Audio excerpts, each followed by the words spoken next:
Jesús comisiona a sus discípulos. Jesús comisiona a sus discípulos.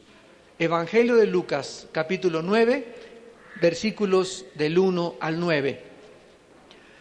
Habiendo reunido a sus 12 discípulos, les dio poder y autoridad sobre todos los demonios y para sanar enfermedades. Y los envió a predicar el reino de Dios y a sanar a los enfermos. Y les dijo: no toméis nada para el camino, ni bordón, ni alforja, ni pan, ni dinero, ni llevéis 2 túnicas. Y en cualquier casa donde entréis, quedad allí y de allí salid. Y donde quiera que no os recibieren, salid de aquella ciudad y sacudid el polvo de vuestros pies en testimonio contra ellos. Y saliendo, pasaban por todas las aldeas, anunciando el evangelio y sanando por todas partes. Herodes el tetrarca oyó de todas las cosas que hacía Jesús y estaba perplejo, porque decían algunos: Juan ha resucitado de los muertos, otros: Elías ha aparecido, y otros: algún profeta de los antiguos ha resucitado. Y dijo Herodes: a Juan yo le hice decapitar. ¿Quién pues es este de quien oigo tales cosas? Y procuraba verle. Esta es, amados santos de Dios, la primera vez que Jesús envía a sus discípulos solos. Por lo que esto es un evento muy significativo. Las instrucciones que vamos a continuación a estudiar en esta noche y que Jesús les da a sus discípulos son necesarias para todas las generaciones de los creyentes a través de toda la historia, porque esta es la única manera, si nosotros obedecemos y seguimos lo que en esta noche vamos a aprender, es la única manera de alcanzar a Toluca para Cristo, de alcanzar al Estado de México, de alcanzar a México y de alcanzar el mundo entero. Vamos a ver en primer lugar en el versículo 1 el llamado que Dios les hace para que estén unidos para ministrar. Esta es nuestra primera lección en esta noche. Habiendo reunido a sus 12 discípulos. La palabra reunido, sunkalesamenos, en el griego significa juntos, unidos, para poder hacer o desarrollar cualquier proyecto. Vemos pues nosotros que el primer ingrediente que nosotros necesitamos para poder alcanzar a la gente para Jesucristo es que estemos unidos. En una iglesia, si los pastores no están unidos, nunca lograrán nada. En un grupo de alabanza, si no hay unidad, la Biblia nos muestra claramente que donde hay división está un espíritu de hechicería. Un matrimonio que no esté unido jamás podrá ser usado por Dios. Un grupo de creyentes o de pastores donde no se reúnan para unirse no podrá jamás ser unido por Dios. Yo tuve una reunión hace poco en San Luis Potosí con la Alianza de Pastores de San Luis y era la primera vez que se reunían. Yo les decía: me da mucho gusto que la mayor parte de ustedes hayan venido a este seminario para ministrarles, porque cuando se unen los pastores, cuando hay unidad en la familia, cuando hay unidad en la alabanza, cuando hay unidad en cualquier parte, ahí es donde el Espíritu Santo puede trabajar. Vamos a ver pues que esta palabra reunidos nos revela 3 cosas o 4 cosas importantes. En primer lugar, los discípulos, recordamos que tenían familias y tenían responsabilidades. No debemos olvidar que los discípulos eran personas ordinarias como nosotros, comunes y corrientes como nosotros, y tenían responsabilidades con la familia, tenían que llevar de comer a los hijos, tenían que ir a trabajar, tenían que ir a pescar, etcétera, etcétera. En este tiempo que estamos estudiando en esta noche, los discípulos todavía no estaban de tiempo completo con el Señor. O sea que se juntaban con Jesús de 9 a 12 y después se iban a trabajar, se iban a llevar el dinero a sus familias, etcétera, etcétera. Se la pasaban viajando, ocupándose de sus trabajos y no pasaban tiempo con el Señor como evangelistas, sino solamente en ciertas ocasiones. En segundo lugar, el ingrediente básico del cual nos habla esta palabra reunidos es la unidad. El hecho de que Jesús haya dicho habiéndolos reunido nos habla de la importancia de que estemos juntos.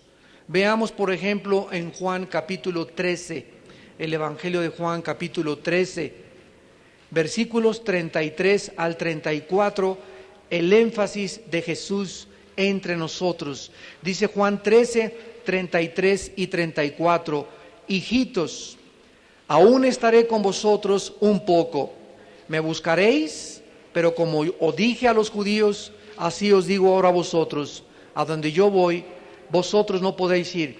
Un mandamiento nuevo os doy, que os améis unos a otros, como yo os he amado, y que también os améis unos a otros.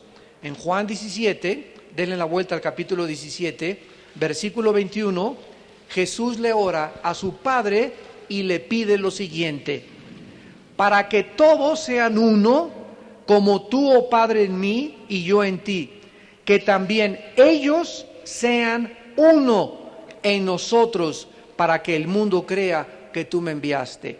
Nos damos cuenta que la fuerza y el impacto que tengamos ante el mundo es ante nuestra unidad.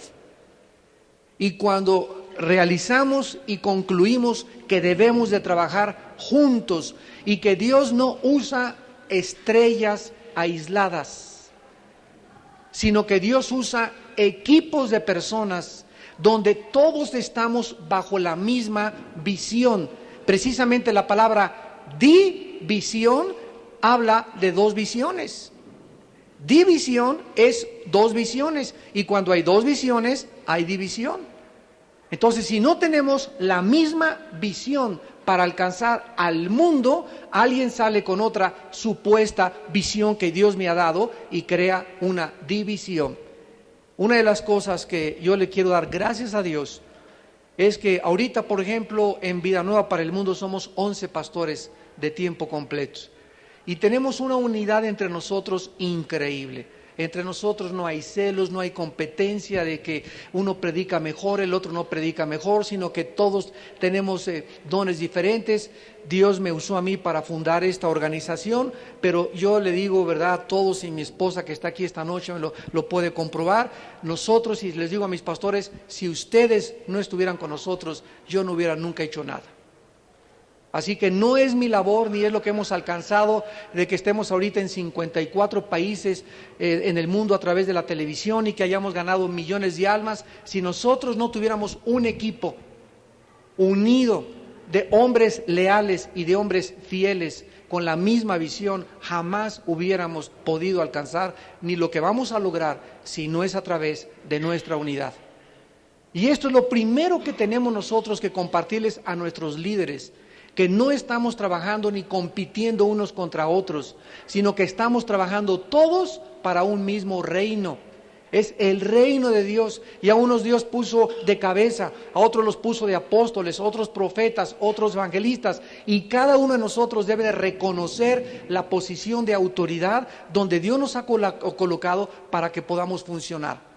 Si por ejemplo una persona es pastor y quiere meterse evangelista, está usurpando un campo de autoridad que no le corresponde, y no vas a tener en el campo del evangelismo unción, porque tu unción va a estar de acuerdo a tu llamado y a la autoridad con que Dios te ha ungido. Entonces, si yo tengo la unción de Dios para predicar, es porque Dios me llamó a eso. Si Dios me dio la unción para ser maestra en la escuela dominical, ahí en la escuela dominical voy a tener esa unción. Si Dios me dio la unción para que fuera simplemente maestro de la Biblia y dar clases en una casa, ahí va a estar mi unción. Pero necesito trabajar en un equipo para que la unción pueda crecer y para que la unción pueda darme más poder. Porque el poder viene a través de la santidad. No puede haber poder de Dios en nuestras vidas si no estamos viviendo en santidad. En Filipenses capítulo 1, versículo 27, el apóstol Pablo les dijo a la iglesia de Filipos. Filipenses 1, versículo 27, solamente que os comportéis como es digno del evangelio de Cristo, para que, o sea que vaya a veros o que esté ausente, oiga de vosotros que estáis firmes en un mismo espíritu, combatiendo como unánimes, juntos, reunidos por la fe del evangelio. Nos damos cuenta de qué forma el Espíritu Santo apela a que nosotros entendamos que todos trabajamos en equipo. Y que si alguien quiere salirse del equipo y ser una oveja aislada o un agente de la secreta dentro del cristianismo o tener tu trabajo independiente, estás fuera de la voluntad de Dios. Porque trabajamos juntos, reunidos, todos para un reino. Unidos, dice Efesios, por las coyunturas que nos unen, creciendo en la verdad y en aquel cuerpo que es la unidad de Jesucristo, hasta que alcancemos la unidad del varón perfecto. En tercer lugar, vemos que esta palabra reunidos nos habla del propósito de ministrar juntos. Cristo estaba terminando su ministerio en Galilea, repito, y todavía no estaba listo para bajar a Jerusalén. Vean, por ejemplo, en Lucas 9, 51, que dice, cuando se cumplió el tiempo en el que había de ser recibido arriba, afirmó su rostro para ir a Jerusalén. O sea, que cuando Cristo inició su ministerio, ¿dónde lo comenzó? En Galilea. Y los que conocen el mapa geográfico de Israel, sabemos que Galilea, ¿verdad?, está hasta el norte, junto al mar de Galilea, que hace casi frontera con la nación que actualmente se llama Siria. Entonces Cristo comienza su ministerio en Galilea y comienza a ministrar por esa área de Galilea, y estaba solo y comienza a reunir a sus discípulos, y todavía no era la hora para que él, ¿qué cosa?, bajara a Jerusalén. Cuando él baja a Jerusalén era porque el tiempo de Dios se había cumplido, porque ahí es donde estaba determinado que iba a ser crucificado. Así que el tiempo de la muerte de Cristo no dependía de los seres humanos, dependía del Espíritu de Dios. Entonces, aún no se había cumplido su tiempo para que bajara a Jerusalén. Y esta es la razón por la que hasta este momento su ministerio en Galilea había sido muy fructífero. Estaban conscientes miles de personas ya en el norte de Israel que el Mesías comenzaba a manifestarse, y muchos en Galilea habían ya creído en él. Ahora, antes de que él abandonara esta zona geográfica de Galilea, era importante confirmar a todos los creyentes que creyeron en él a través de sus discípulos, para confirmarlos en la verdad de su mensaje.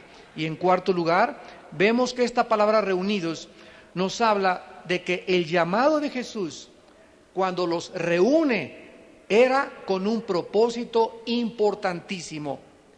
Ya que reúne a los discípulos, ¿qué es lo que hace Jesucristo?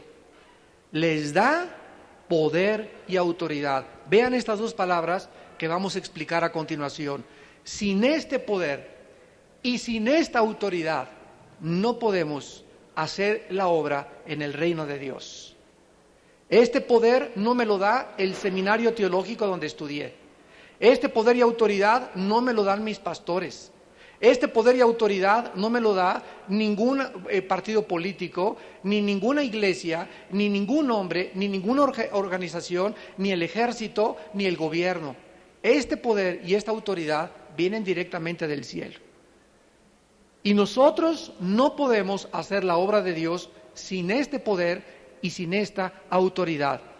Este poder y esta autoridad, vean ustedes que es para dos propósitos. El primero, para enfrentar a los demonios, para enfrentar a criaturas invisibles, reales, que la Biblia le llama en el griego daimones, que se tradujeron demonios y que significa seres inteligentes, que no vemos, que la gente le llama ánimas en pena, le llama fantasmas, le llama de muchas formas, y sabemos que hay manifestaciones y fenómenos parapsicológicos que la gente no puede explicar. Las puertas se abren sin ningún viento, los vidrios se pandean así, el televisor se prendió de repente, oigo cadenas que la están arrastrando arriba del techo, y subo al techo y no hay nadie con cadenas, y muchas cosas que pasan en el mundo natural, inexplicables, más que a través de la revelación del Espíritu de Dios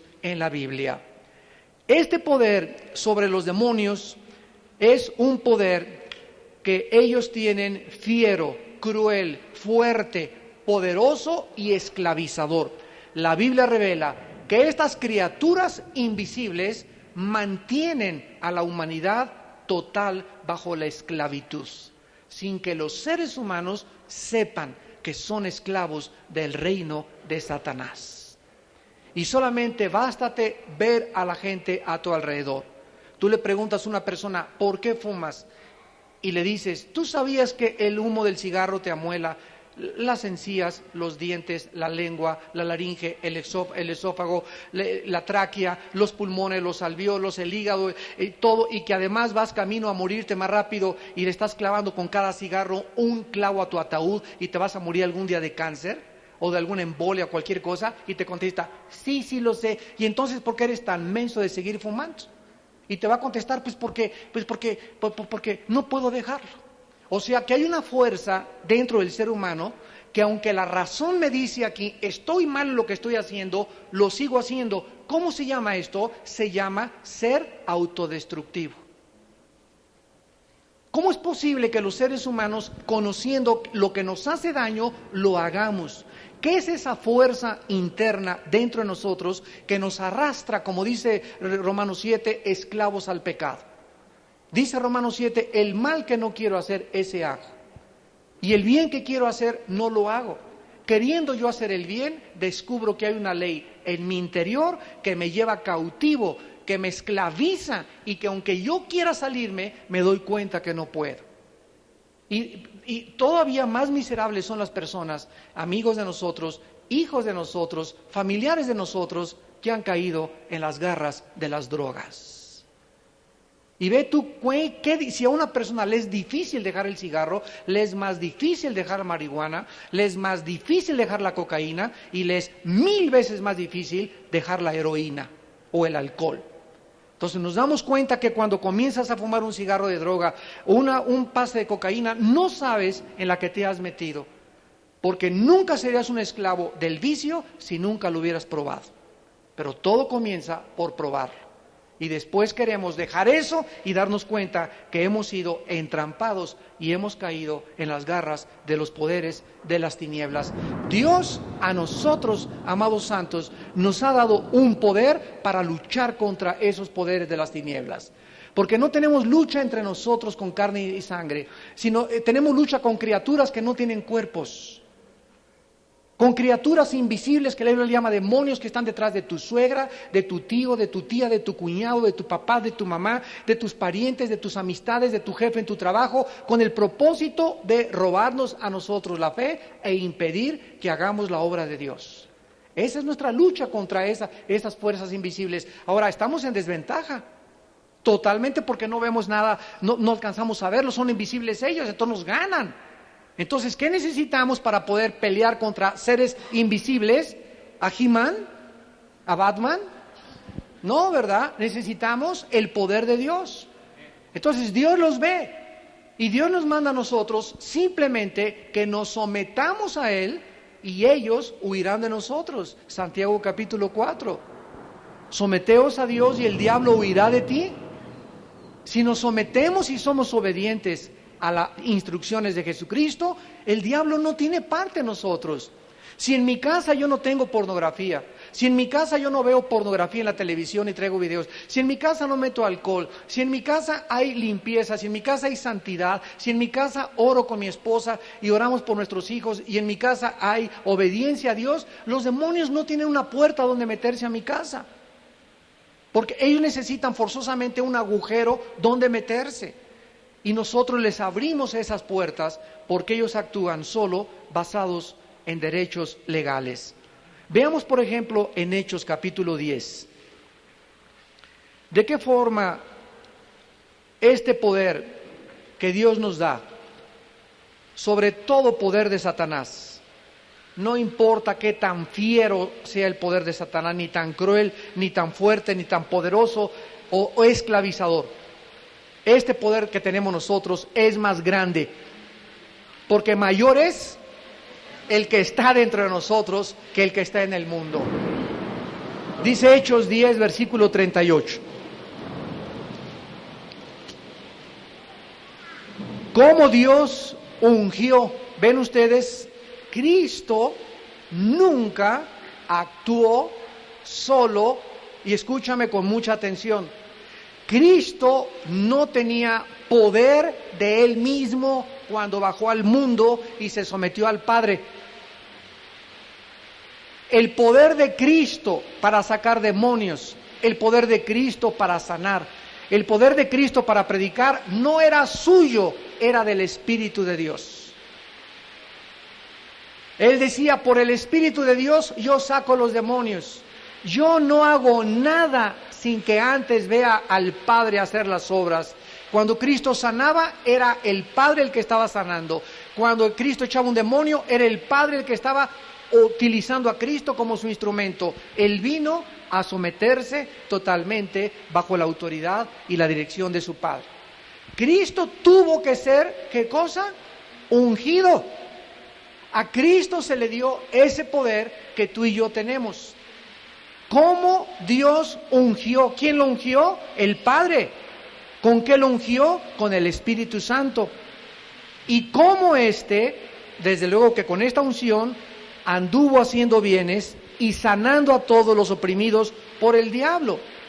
Nos damos cuenta que no solamente cuando habla de sanidades, la Biblia nos habla de me duele el páncreas, me duele el hígado, me duele el corazón, sino nos habla de enfermedades que oprimen la mente.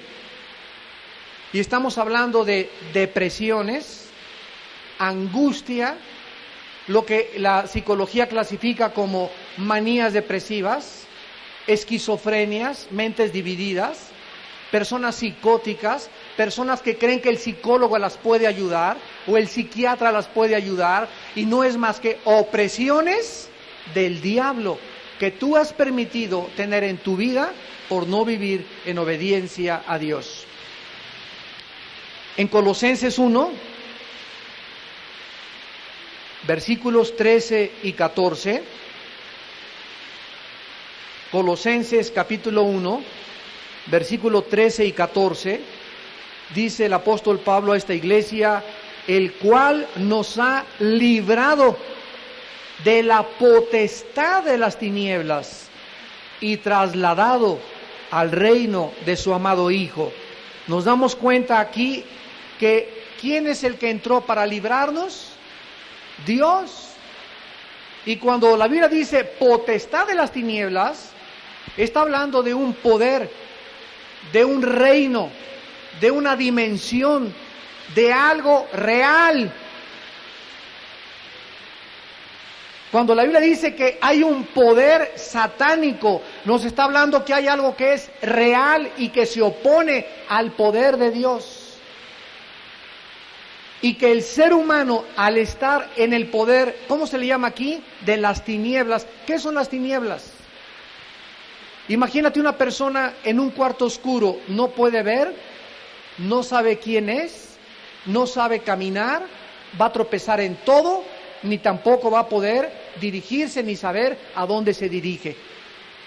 Este es el cuadro con lo cual la Biblia describe a los seres humanos. Todos los seres humanos están en tinieblas, menos los que hemos sido sacados de esas tinieblas. Tu mamá, tu papá no saben quiénes son, no saben a dónde van, no saben por qué nacieron, no saben en qué tropiezan, van de una mujer a la otra, de un cigarro al otro, de un teatro al otro, de un cine al otro, de una botella a la otra, de un hombre en otro hombre, de una mujer en otra mujer. ¿Por qué? Porque están en tinieblas. ¿Y cómo puede otro ser humano que esté en tinieblas sacarme de las tinieblas? Entonces, era imposible que ningún ser humano nos sacara de las tinieblas. Dios tenía que actuar para poder sacarnos sobrenaturalmente del mundo en el que tú y yo vivíamos antes de conocer a Jesucristo. Entonces, nos ha librado Dios de la potestad de las tinieblas. Y vean ustedes la palabra trasladado. Cuando Dios nos saca, nos redime, nos compra con su sangre, muere en la cruz para pagar por nosotros, ¿qué hace Dios? ¿Nos deja ahí en ese reino? La palabra trasladar, ¿qué significa? Cambiar de posición geográfica. Dios nos cambia de un lugar a otro lugar. Y ahora me encuentro ¿en dónde? En el reino donde el rey es Jesús, donde la luz es Jesús, donde el camino, la verdad y la vida es Jesús. Y ahora es mi responsabilidad mantenerme en este reino. Dios me ha dado ya las armas de la luz, me ha dejado la Biblia, me ha dado al Espíritu Santo para mantenerme bajo la luz y luchar contra el reino de las tinieblas. Pero hay cristianos que ya fueron sacados de las tinieblas y ahí van, como va el buey al degolladero, dice Proverbios, y otra vez se vuelven a revolcar en el lodo de donde Dios los sacó. Vean ustedes Hebreos capítulo 2. Hebreos capítulo 2, versículos 14 y 15. Así que por cuanto los hijos participaron de carne y sangre, Él también participó de lo mismo para destruir por medio de la muerte al que tenía el imperio de la muerte. Esto es el diablo. ¿Qué cosa tiene el diablo? ¿No oigo? Un imperio. ¿Qué es un imperio? Es una organización donde hay leyes, donde hay autoridad, donde hay poder, donde hay súbditos, donde hay esclavos. La Biblia nos revela que el reino de Satanás es un imperio y se le llama el imperio de la muerte. Porque es precisamente a través de la muerte como el diablo opera en tu vida y en mi vida. Veamos a continuación el versículo 15. Y librar a todos los que por el temor de la muerte estaban durante toda la vida sujetos a servidumbre. ¿Qué es lo que produce el temor en nosotros? Esclavitud. El temor nos hace esclavos. Cuando le tienes miedo a una persona, te haces esclavo de esa persona. Si le tienes miedo a los terremotos, vives presa del temor y eres esclava de las circunstancias. Todo aquello a lo cual nos sometamos para obedecer, nos hacemos esclavo de aquello a lo cual obedecemos. Romanos capítulo 6. Entonces, ¿qué es lo que hace Cristo al morir y resucitar? Decirnos, la muerte no tiene poder por ustedes, no tengan miedo de morir.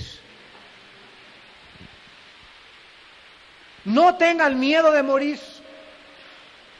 ¿Qué es lo peor que nos puede suceder? Morir. Ahora es ganancia.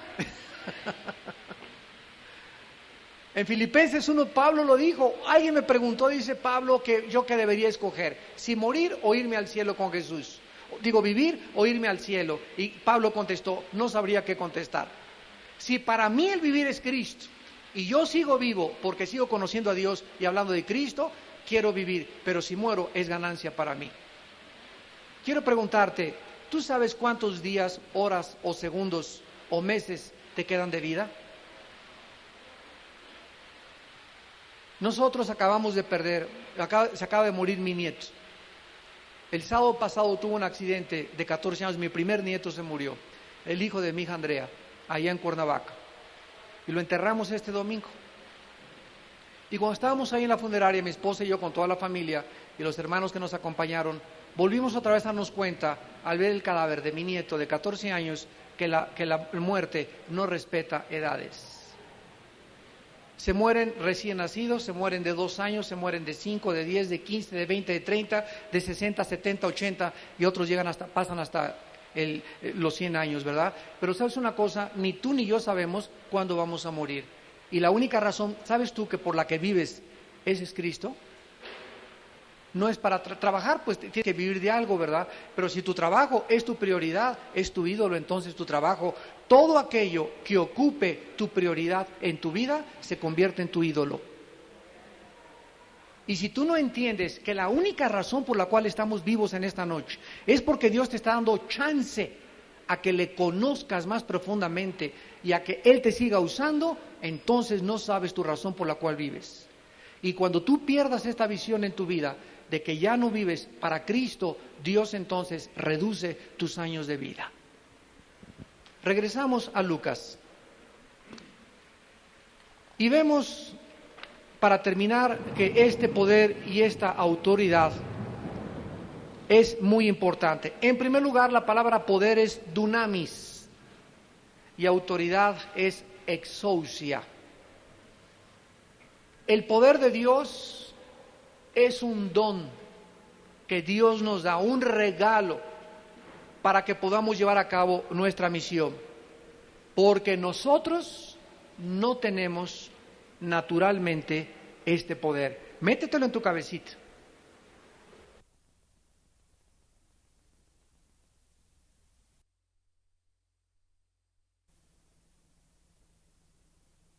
Usa este pobre siervo tuyo y glorifícate a través de la palabra que tú vas a poner en mis labios.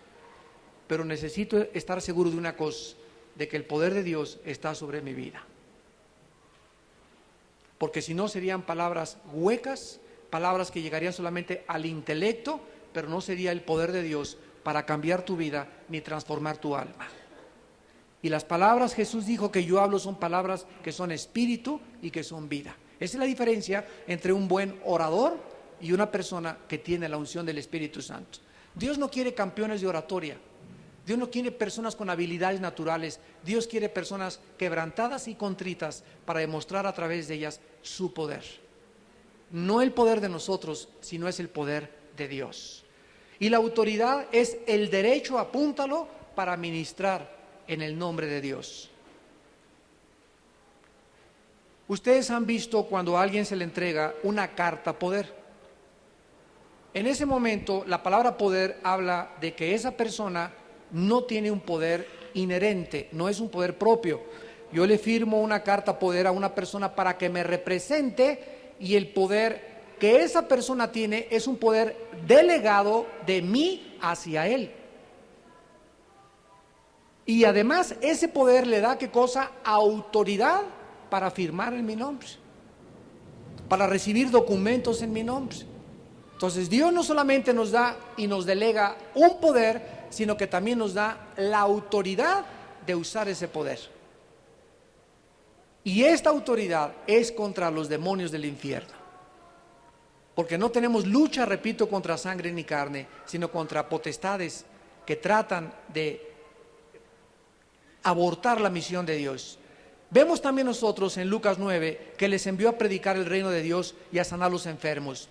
Fueron enviados a la misma misión a la que Jesús fue enviado. Dice en Lucas 9:11, y cuando la gente lo supo, les siguió y les recibió y les hablaba del reino de Dios y sanaba a los que necesitaban ser curados.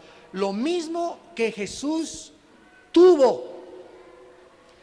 Y la misma misión a la cual Cristo fue enviado a la tierra es la misma misión y la misma autoridad que Cristo delegó en sus discípulos y que nos ha entregado ahora a nosotros. Esto es maravilloso porque en Juan capítulo 20, versículo 21, Juan 20, 21, Jesús les dijo otra vez: paz a vosotros, como me envió el Padre, así también yo os envío. Fueron enviados a la misma misión a la que Jesús fue enviado. Y recuérdalo durante toda tu vida. ¿A qué fue enviado Jesús? A predicar el evangelio del reino, a tener poder contra los demonios y a sanar a los oprimidos de Satanás. Esta es tu labor en tu familia y en mi familia, porque debemos de comenzar en la familia. Porque si alguien está casi a punto de irse al manicure, son otros familiares. Tú tienes familiares que están volviéndose locos. Tienes cuñados, tienes tíos, tienes primos, tienes hermanos, tienes hermanas que ve cómo se están autodestruyendo en adulterio y con hombres y con mujeres y con borrachos, y se creen, ¿verdad?, que porque tienen dinero, que porque ya llegaron a ser diputados, que porque ya llegaron a un puesto estatal político, etcétera, etcétera. Y sabes una cosa, ninguno de ellos no sabe que lo que tienen no dura. No dura. El gozo con la amante que se fue, ¿verdad?, tu pariente, y que dejó a la esposa y a la familia, le va a durar 3 o 4 meses. Pero la Biblia dice: la paga del pecado es la muerte, y tus pecados te alcanzarán. La Biblia dice que fueron enviados a predicar el reino de Dios, y este mensaje, dice en Lucas versículo 2, los envió a predicar el reino de Dios. Este mensaje que Dios nos ha dado, ¿saben para qué es? ¿Saben ustedes que el mensaje del Evangelio de la gracia de Dios satisface las necesidades más profundas del alma humana? Tenemos un mensaje que es la medicina para los problemas del alma de los seres humanos. ¿Qué psiquiatría, ni qué psicología, ni qué Sigmund Freud, ni qué dianética, qué masonería, ni qué tonterías y pensamientos humanos? Tenemos nosotros el mensaje que los seres humanos necesitan para poder ser sanados. Vean ustedes en Lucas capítulo 4 cuál es este mensaje. Porque recordemos que así como Dios envió a Jesús, así nos envía a nosotros. Dice Lucas capítulo 4 versículo 18: el Espíritu del Señor está sobre mí. Vemos que Jesús aquí comienza la primera vez a entrar a la sinagoga, y ahí comienza Cristo, y son las palabras que Jesús inicia con su ministerio. Lo primero es que para poder hacer la obra de Dios, el Espíritu Santo tiene que estar sobre nosotros. El Espíritu del Señor está sobre mí por cuanto me ha ungido para dar buenas nuevas a los pobres. Aquí no se habla a los pobres económicamente. Ustedes saben que ahorita hay una reunión que se llama de los países del G8 ahí en Europa, y la gente y los políticos siguen equivocadamente creyendo que la pobreza es el problema de la humanidad. La gente de una forma ignorante sigue creyendo que si ya no hubiera pobres, el mundo prosperaría.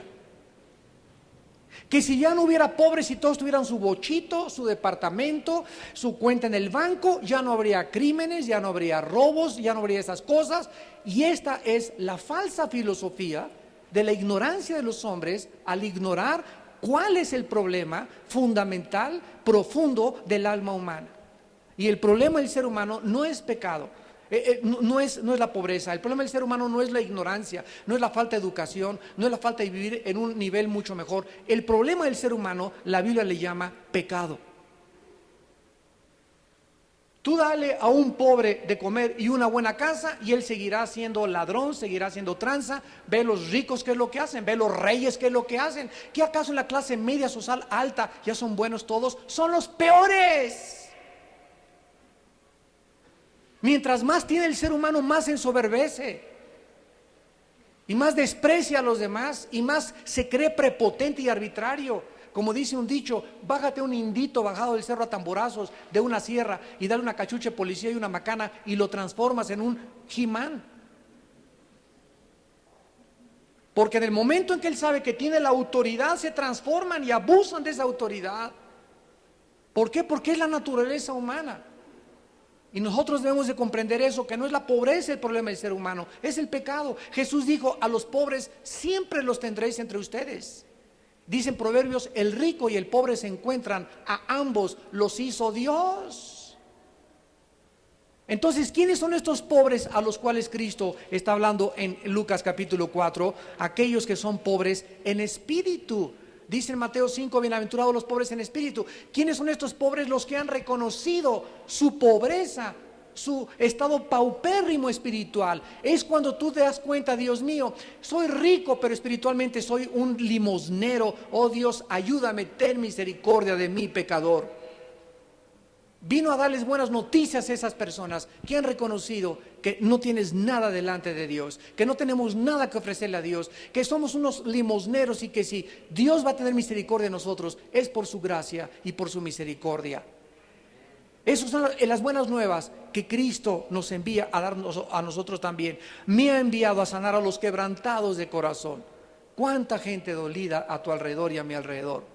¿Cuánta gente que el esposo la golpeó, que se fue con otra, que dejó a los niños? ¿Cuántas muchachas diario nosotros encontramos madres solteras con 3 o 4 abortos a los 15 años de edad?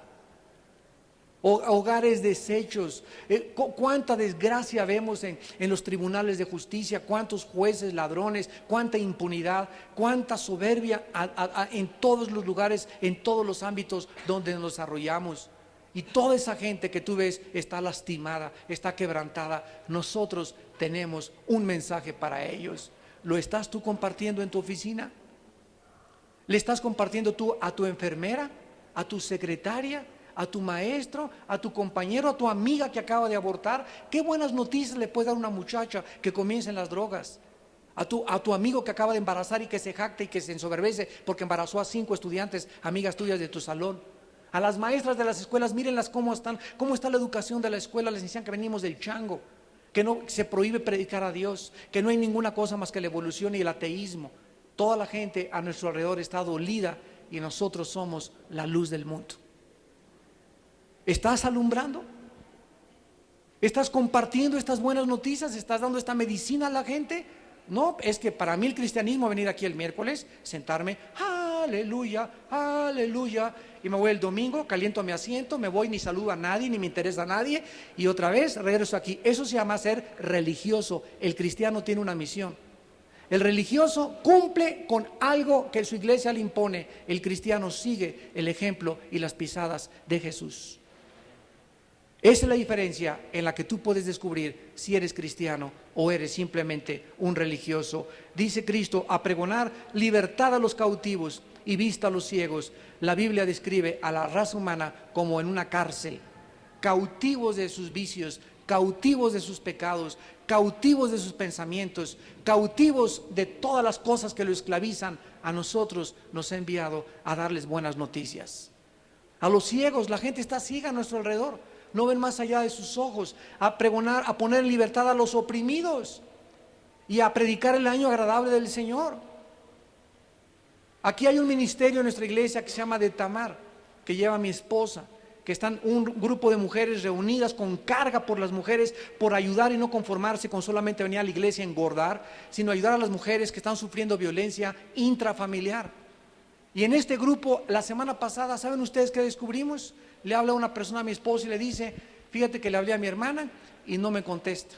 Entonces acudimos a la Procuraduría de Justicia del Distrito Federal, que tienen un centro para atención a víctimas. La Procuraduría respondió, mandaron a ese departamento a la policía, mandaron a un abogado, mandaron a un doctor, le tocaron la puerta y sale este hombre, ¿verdad? ¿Y dónde está su esposa? Le preguntan. Pues no sé, ¿cómo que no sabe? Traemos la orden de cateo para entrar a su casa.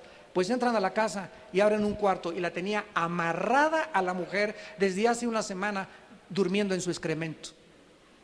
Y todavía les dice este hombre a los policías de los que entraron ahí, es que a ella le gusta vivir así, ella se amarró. Cualquier hombre con sentido común le hubiera preguntado, ¿y por qué no la desamarraste?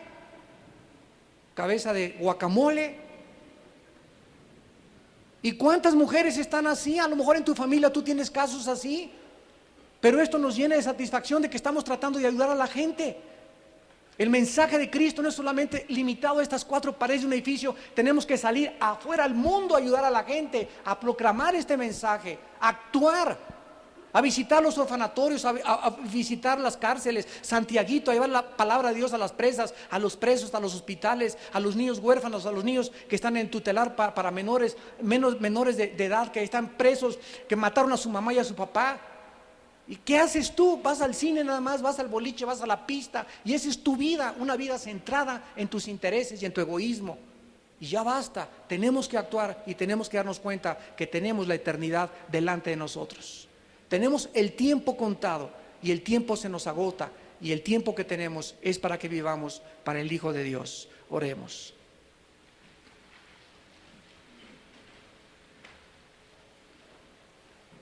Y habiéndonos reunido el Espíritu Santo en esta noche,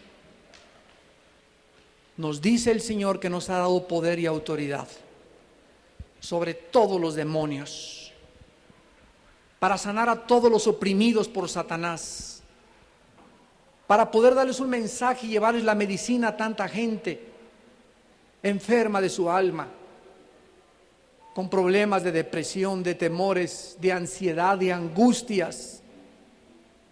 Y todo porque ignoran que hay un reino, que hay un mundo, una dimensión mejor en la que ellos están viviendo. Pero ¿cómo puede la gente salir de este reino de tinieblas si no hay alguien que les lleve la luz? ¿Dónde está tu lámpara, santo y santa de Dios, en esta noche? ¿Dónde has dejado tu vela? Tu luz se está apagando, dice el Señor, y el mundo se oscurece cada vez más.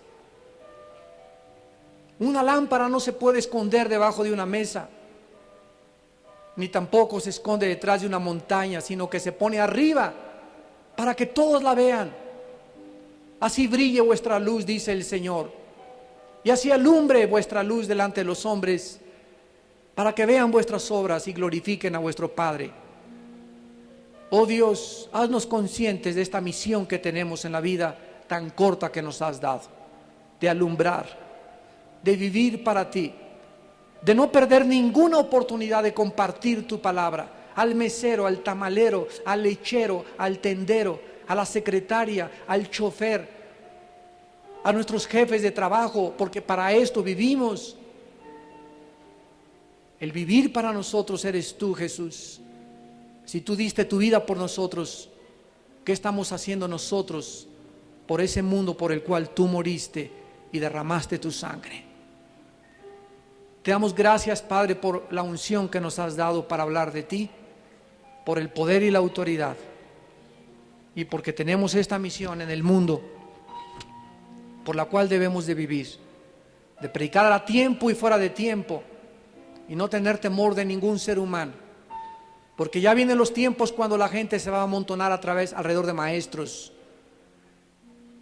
gente que tiene comezón de oír, y maestros que se amontonarán conforme a sus propias pasiones desordenadas y no conforme a las palabras saludables del Hijo de Dios.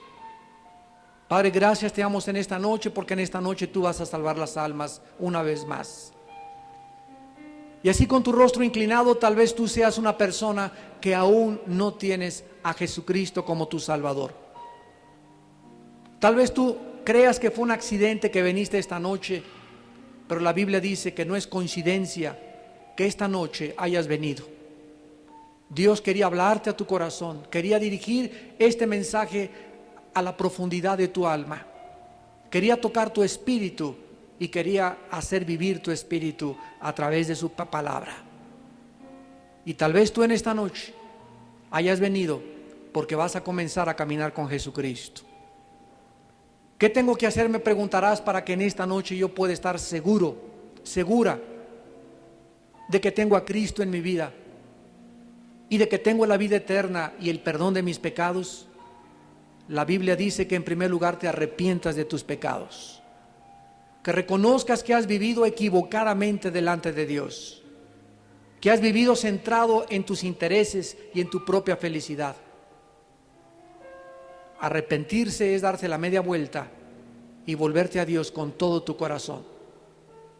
En segundo lugar, la Biblia dice que creas que en la cruz Dios trató con el pecado, permitiendo que su Hijo Jesucristo fuera ejecutado, fuera sacrificado, fuera muerto, fuera convertido en un guiñapo humano, para que podamos horrorizarnos al ver a Jesús en la cruz, lo horrible que es el pecado, porque el pecado deforma, el pecado nos convierte en monstruos. La Biblia dice que creas que Jesús paga en tu lugar y en mi lugar con su sangre por los pecados. Y en tercer lugar, invítale a tu vida. Simplemente dile a Dios estas palabras ahí desde tu corazón. Dile: Señor mío y Dios mío, me arrepiento de mi vida en esta noche. No he vivido conforme a tu palabra. Creo que en la cruz tu Hijo Jesucristo pagó con su sangre por mis pecados.